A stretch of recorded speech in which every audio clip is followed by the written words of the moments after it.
अरे देखते हो कितनी अच्छी चाय है। तुमने तो सन्यासी होकर सब कुछ छोड़ दिया है, इसलिए तुम्हारे पास पैसे भी नहीं होंगे, है ना? जिससे तुम चाय पानी खरीद कर पी सकते हो। अगर मेरी तरह काम धंधा करते तो ऐसी हालत नहीं होती। अरे देखो देखो पैसे की ताकत क्या है? तुम तो पैसा कौड़ी रखते नहीं, उसका फल भी देख लो। और मैं रुपये पैसे कमाता हूँ तो मुझे देख लो। ये देखो सारी पूड़िया, कचौड़िया, पेड़े, मिठाइया क्या बिना पैसे के मिल सकती है?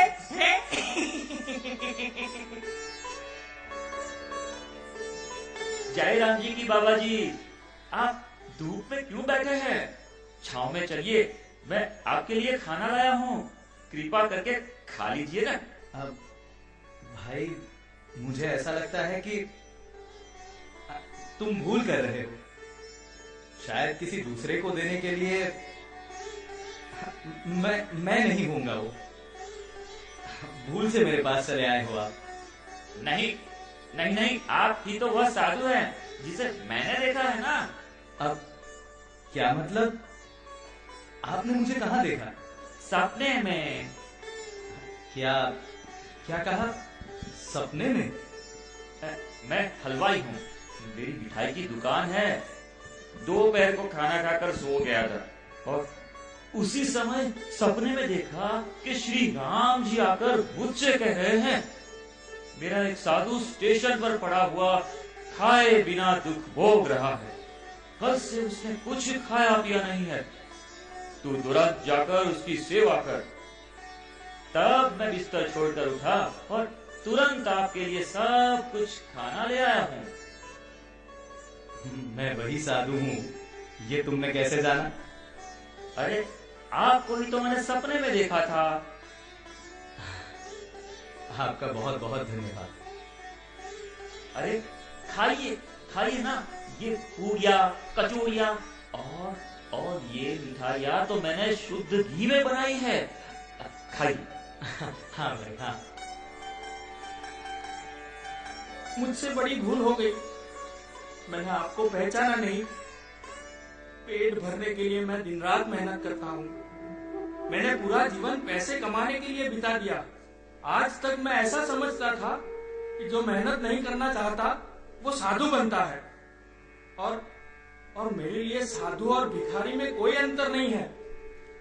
इतनी मेहनत करके आज तक जो मैंने पाया वो आपको बैठे बिठाए भगवान ने भेज दिया। मुझे पता नहीं था कि आप इतने महान हैं। जिसके लिए खुद भगवान खाना भेजते हो वो कोई साधारण साधु नहीं हो सकते। स्वामी जी, मैं सचमुच आपका अपराधी हूँ। मुझे माफ कीजिए।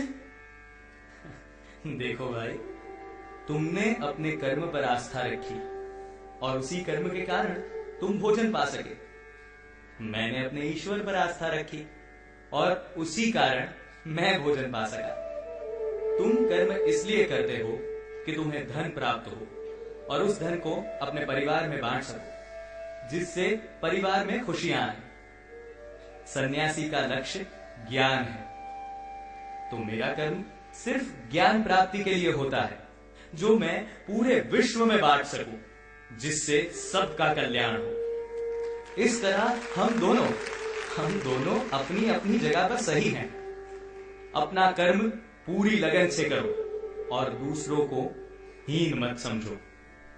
संसारी होना शायद आसान है, पर सन्यासी होना बहुत कठिन है। इसलिए हर एक को सम्मान दो। सन्यासी भिक्षुक नहीं है, वो तो पूरे जगत के कल्याण के लिए निकला है। मैं समझ गया। प्रणाम स्वामी जी। कल्याण हो।